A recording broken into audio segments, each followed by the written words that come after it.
ओम श्री गणेशाय नमः। आप सभी का आपके अपने YouTube चैनल पे बहुत बहुत स्वागत है। आइए आज सुनते हैं अधिक मास संकष्टी चतुर्थी व्रत की कथा। चतुर्थी का व्रत जो कि प्रत्येक माह के कृष्ण पक्ष और शुक्ल पक्ष की चतुर्थी तिथि के दिन इस व्रत को धारण किया जाता है। कृष्ण पक्ष में पड़ने वाली चतुर्थी को संकष्टी चतुर्थी और शुक्ल पक्ष में पड़ने वाली चतुर्थी को विनायक चतुर्थी के नाम से जाना जाता है। हर व्रत का अपना अपना विशेष महत्व माना गया है। इसी प्रकार से अधिक मास में जो कि पुरुषोत्तम मास में पड़ने वाली गणेश चतुर्थी व्रत का अपना विशेष महत्व माना गया है। इसे त्रिभुवन चतुर्थी, विभुवन चतुर्थी, संकटा चतुर्थी आदि नामों से जाना जाता है। हिंदू धर्म में अधिक मास का पुरुषोत्तम मास का बड़ा ही विशेष महत्व माना गया है। अधिक मास की चतुर्थी जो कि बड़ा ही पुण्य फलदायी माना गया है। इस दिन जो भी सच्ची श्रद्धा के साथ, नियम और निष्ठा के साथ भगवान गणेश जी की पूजा करते हैं, आराधना करते हैं, इससे उनके सभी प्रकार के दुख और कष्ट दूर हो जाते हैं। धन धान्य, पुत्र, सुख, समृद्धि सभी प्रकार के मनोरथ सिद्ध होते हैं। गणेश चतुर्थी के व्रत में इस दिन भर उपवास रहते हुए विशेष प्रकार से चंद्रोदय के समय में भगवान गणेश जी का पूजन करना चाहिए। साथ में चौथ माता का पूजन करना चाहिए और फिर चंद्रमा को अर्घ्य प्रदान करने के बाद व्रत को पूर्ण माना जाता है। तो आइए सुनते हैं अधिक मास गणेश चतुर्थी व्रत की कथा। अगर आप गणेश चतुर्थी व्रत के उपलक्ष्य में ब्राह्मण दक्षिणा, अन्नदान, वस्त्रदान आदि के लिए देना चाहते हो तो आप अपने श्रद्धा और सामर्थ्य के अनुसार हमें डिस्क्रिप्शन में जाकर के वहां से गूगल पे, फोन पे या अकाउंट नंबर के माध्यम से आप अपनी श्रद्धा और सामर्थ्य के अनुसार हमें ब्राह्मण दक्षिणा प्रदान कर सकते हैं। तो आइए सुनते हैं अधिक मास पुरुषोत्तम मास गणेश चतुर्थी व्रत की कथा।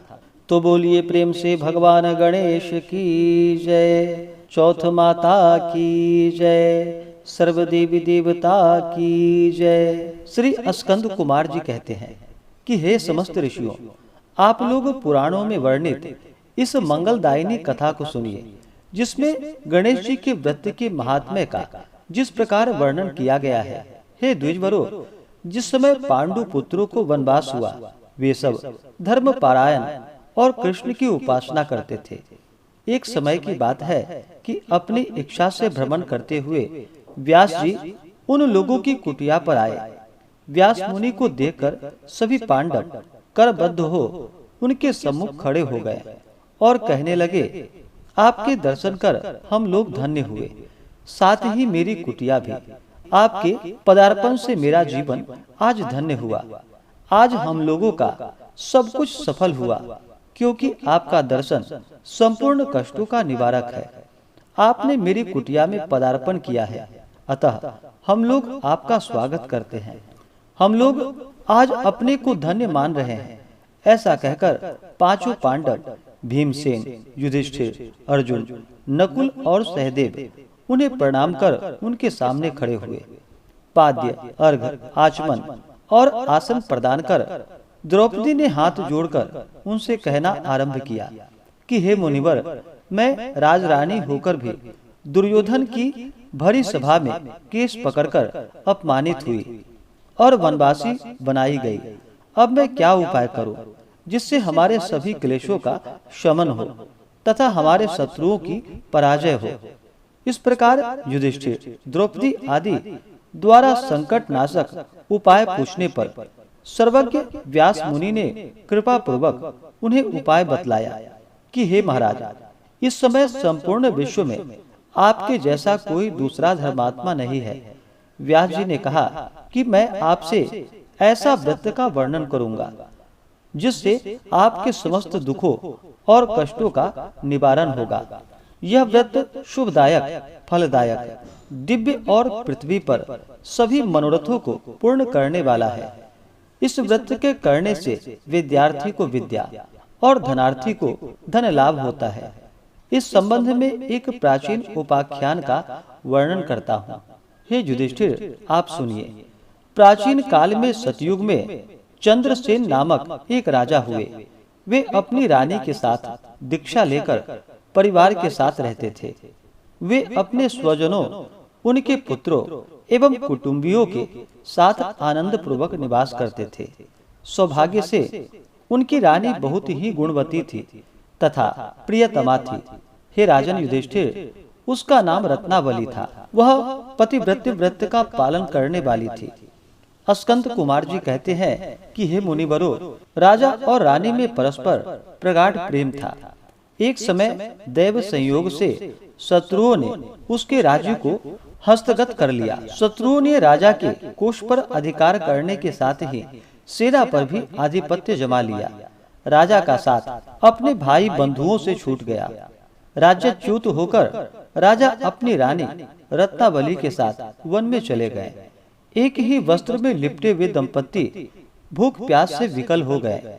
हे युधिष्ठिर, रानी रत्नावली के साथ राजा अकेले वन में भटकने लगे। क्षुधा पिपासा से पीड़ित होकर वन में चलते चलते उन दोनों को सूर्यास्त हो गया।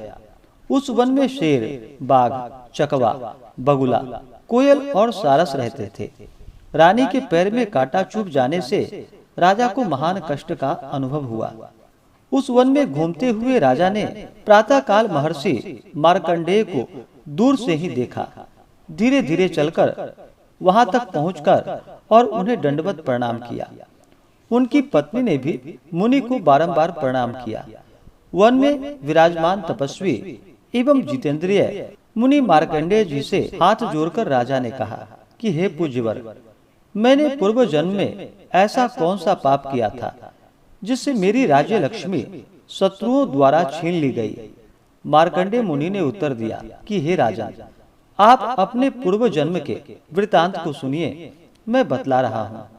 एक बार आखेट यानी कि शिकार के लिए आप गहन वन में चले गए।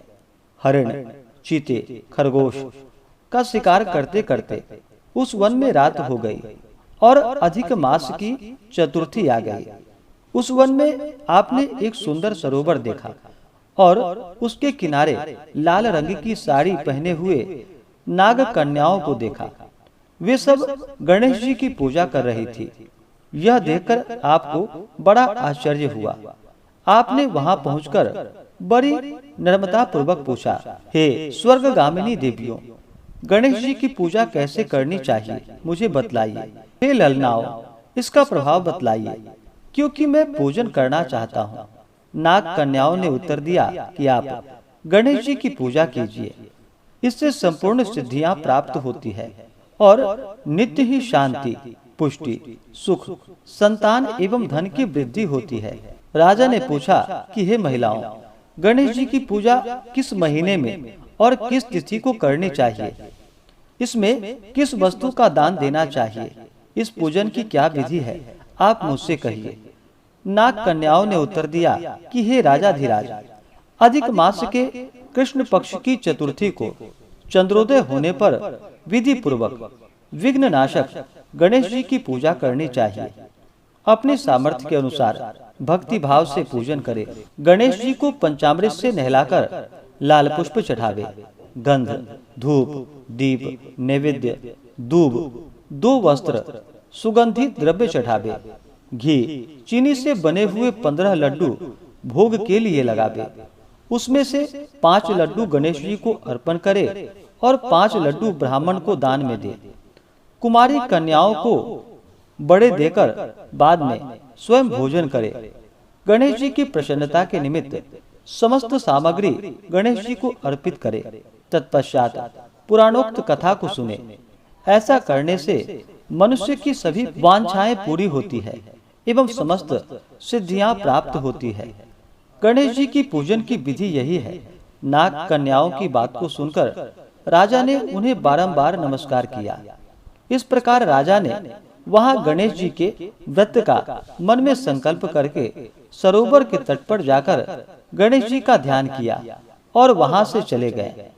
इसके प्रभाव से गणेश जी प्रसन्न हो गए और पुत्र, स्त्री, धन धान्य आदि से पूर्ण कर दिया। इस प्रकार आपके महल में रत्नों के हार, स्वर्ण, गौ, हाथी एवं घोड़ों का अभाव न रहा।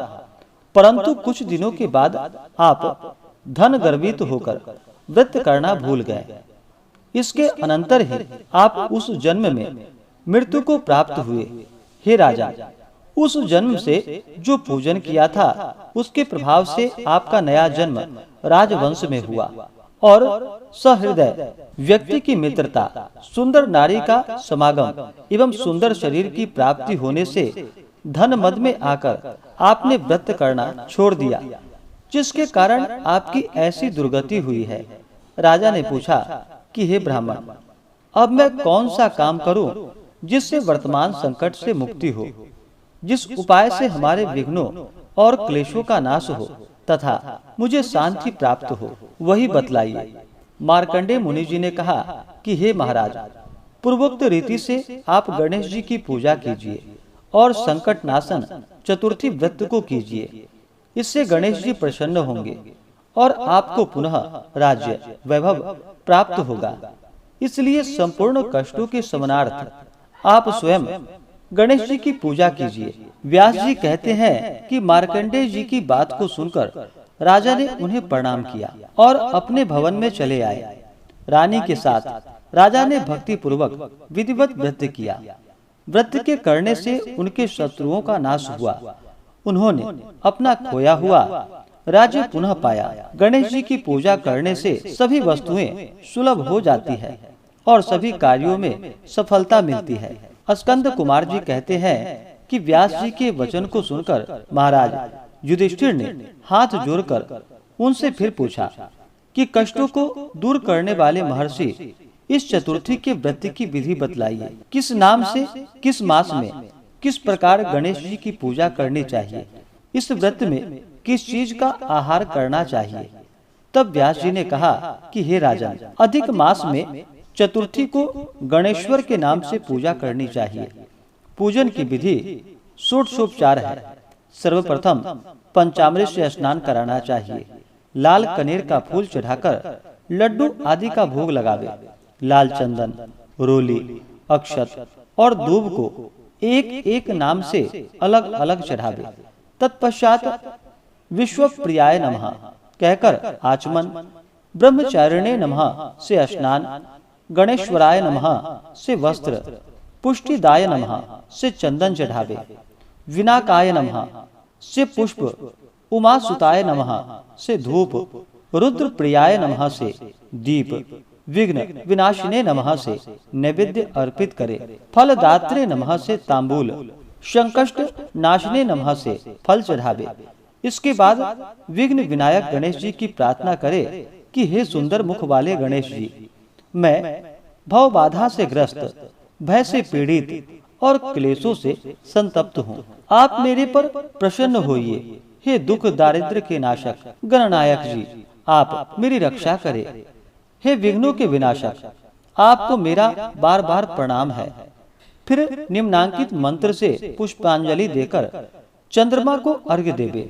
हे क्षीर सागर संभूत, हे द्विजराज, हे षोडश कलाओं के अधिपति, शंख में सफेद फूल, चंदन, जल, अक्षत और दक्षिणा लेकर हे रोहिणी के सहित चंद्रमा, आप मेरे अर्घ को स्वीकार करें। मैं आपको प्रणाम करता हूँ। तदंतर ब्राह्मणों को भोजन करावे, लड्डू और दक्षिणा दे।